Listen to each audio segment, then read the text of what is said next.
সিলেটে অর্থাৎ পাকিস্তানে পড়ে গেল। সেই সময় তার শেখ মুর্শিদ শেখুল ইসলাম হুসাইন আহমদ মাদানী রহমতুল্লাহ তাআলা আলাইহি, আমাদের হযরত শেখ রহমতুল্লাহ আলাইহি প্রাণের আশঙ্কা ছিল পাকিস্তান হয়ে যাওয়ায়। সেই জন্য তার মুর্শিদ শেখুল ইসলাম মাদানী রহমতুল্লাহ তাআলা আলাইহি হযরত শেখকে আমন্ত্রণ করেছিলেন, তুমি এসে যাও আসামে ভারতে। তার মুর্শিদের আহ্বানে এমনভাবে তিনি এসেছিলেন, তখনও তিনি সেখানে শাদী করেছিলেন। তার আহলিয়াকে বলেছিলেন, তুমি যদি আমার সাথে থাকতে চাও তবে চলো, আমার মুর্শিদের আহ্বানে আমি ভারতে চলে যাচ্ছি। কিন্তু তার আহলিয়া আসতে রাজি না হওয়ায় তাকে পর্যন্ত সেখানে রেখে একা একা হযরত শেখ রহমতুল্লাহ তাআলা আলাইহি আমাদের এই সরজমিনে নিয়ামত হিসাবে তার আবির্ভাব হয়েছিল। এবং 1947 ইংরেজিতে এই মাদ্রাসার শেখুল হাদিস ছিলেন তখন আল্লামা মুশাহিদ সাহেব রহমতুল্লাহ আলাইহি। তিনি যখন দেখলেন হযরত শেখ রহমতুল্লাহ আলাইহি এখানে এসে গেছেন, মুশাহিদ সাহেব রহমতুল্লাহ আলাইহি হযরত শেখ রহমতুল্লাহ তাআলা আলাইহিকে হাদিসের দর্শের দায়িত্ব দিয়ে মুশাহিদ সাহেব রহমতুল্লাহ আলাইহি চলে গেলেন তার বাইগমপুর, তার বাড়ি। এই থেকে হযরত শেখ রহমতুল্লাহ তাআলা আলাইহি শেখুল হাদিস হিসাবে এই মাদ্রাসাকে কেন্দ্র করে হাদিসের দর্শ দেওয়া শুরু করলেন। আপনারা মুরব্বী যারা আছেন তারা জানেন, সেই সময়ের হযরত শেখকে আমভাবে সাধারণ মানুষ প্রথম অবস্থায় মুহাদ্দিস সাহেব বলত। অতঃপর এই অবস্থায় হযরত শেখ রহমতুল্লাহ আলাইহি একদিকে হাদিসের দর্শ, অন্যদিকে দেশের অবস্থা বিবেচনায় তাকে আসাম অ্যাসেম্বলির ক্যান্ডিডেট করা হলো। তিনি পরপর 6 বার বিধায়ক নির্বাচিত হলেন বদরপুর এবং আলগাপুর থেকে, এবং সেই 6 বারের বিধায়কের অবস্থায় 3 বার তাকে মন্ত্রিত্ব দেওয়া হয়েছিল। কিন্তু হযরত শেখ মন্ত্রিত্ব প্রত্যাখ্যান করেছিলেন। কি জন্য? এই আমাদের যে সংস্থা কাজ করছে দিনের কাজ, এই জামাতে শরিয়া ও নকওয়াতুত তামিরের স্কিম, যেটা হযরত আমির শরীয়ত মাদ্দাদিল্লাহ আলহে আপনাদের সামনে বিস্তারিত কিছু বয়ান করেছেন, এইগুলা কাজ দিনের কাজের জন্য হযরত শেখ মন্ত্রিত্ব ত্যাগ করেছেন।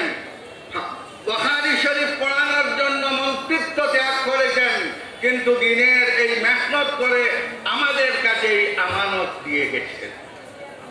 হযরত শেখ রহমতুল্লাহ আলাইহি এই মাদ্রাসাকে কেন্দ্র করে প্রথমে তালিমি জমাত বানিয়েছিলেন।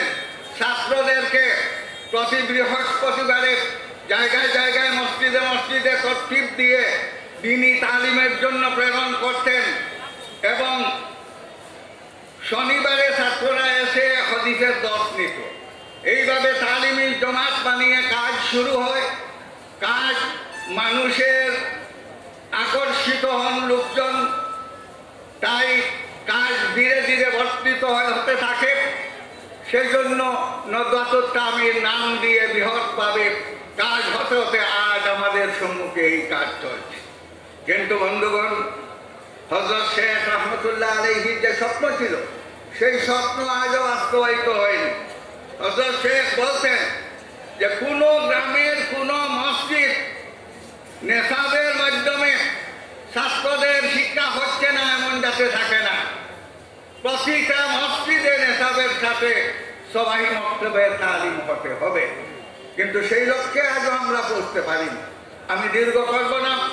হযরত শেখ রহমতুল্লাহ আলাইহির ইন্তেকালের পর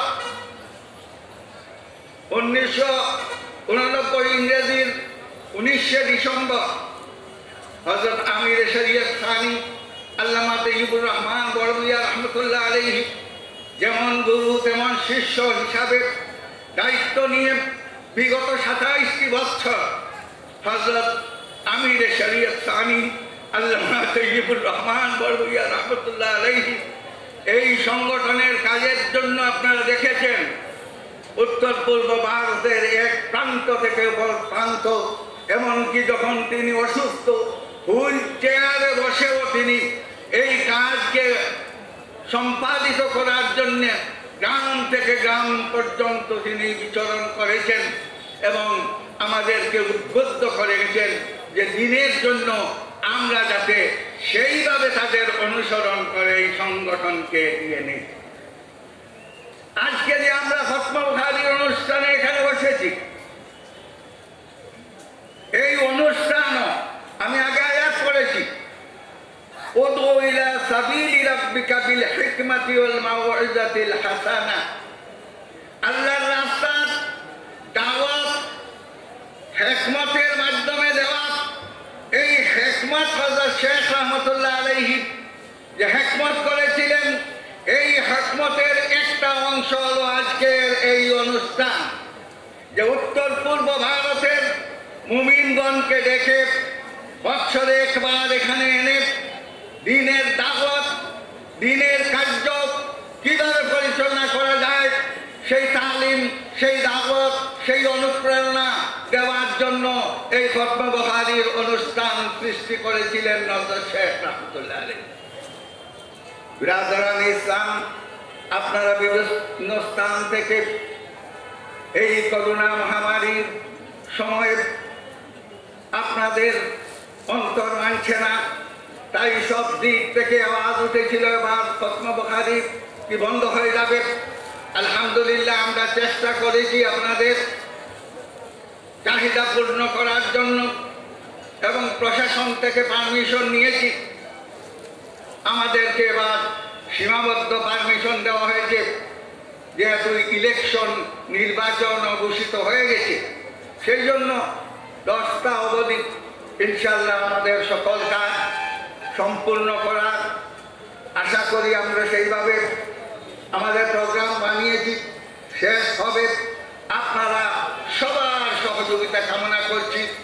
এই অনুষ্ঠান কাহার একানয়, আমরা সবার উত্তর পূর্ব ভারতের জাতি ধর্ম নির্বিশেষে এই সভাকে খতম বুখারীর অনুষ্ঠানকে একটি পবিত্র অনুষ্ঠান এবং উৎসব হিসাবে ধরে নেয়, সেজন্য আমরা সবার সহযোগিতা কামনা করি। এখানে আপনাদের কষ্ট হচ্ছে, আমরা হয়তো আপনাদের সকল সুযোগ সুবিধা করে দিতে পারিনি, সেই হেতু রিসিপশন কমিটির পক্ষ থেকে দায়িত্বশীল হিসাবে আপনাদের কাছে ক্ষমা চেয়ে নিচ্ছি এবং আপনাদের সম্পূর্ণ সহযোগিতা যতক্ষণ এই অনুষ্ঠান চলবে। অতীতেও আপনারা দেখিয়েছেন খুব সুন্দর সুষ্ঠুভাবে অতি নিজামের মাধ্যমে আওয়াজ শব্দ বিশৃঙ্খলা না করে যেভাবে আমাদের আমির শরীয়ত আউয়াল রহমতুল্লাহ আলাইহি, আমির শরীয়ত সানি রহমতুল্লাহ আলাইহি আমাদেরকে শিক্ষা দিয়ে দিয়েছেন, সেইভাবে আমরা সবাই চৌকান্না এবং হুঁশিয়ার হয়ে আমাদের এই অনুষ্ঠানকে আরো সুন্দরভাবে চালিয়ে নিয়ে আমাদের এই অনুষ্ঠানকে শেষ করব এবং দোয়া রাখবেন ইনশাআল্লাহ আল্লাহ পাক পরবর্তীকালে আলম এই খতম বুখারীর অনুষ্ঠান এই মহামারীর সময়ে 10টা পর্যন্ত হচ্ছে। অনেকের ভিতরে অনেক আশঙ্কা দুশ্চিন্তা আছে, ইনশাআল্লাহ সময়ের সময়ের সময়ের সাদ্দাত ফেরাউন নমরুদ এসেছে, তাদের ইতিহাস রয়ে গেছে, কিন্তু ইসলামকে কিছু করতে পারেনি। ঠিক তদ্রূপ এই সময়ের নমরুদ ফেরাউনরাও যা কিছু করুক, আমরা সবরের মাধ্যমে এবং ঈমান ইসলামের উপরে ইস্তেকামতের মাধ্যমে আমাদের মসজিদ মাদ্রাসা আমাদের ঈমান সব কিছু রক্ষা করব। এই স্থলে খতম বুখারীর অনুষ্ঠান ইনশাআল্লাহ কিয়ামত পর্যন্ত জারি থাকবে। ওমা আলাইনা।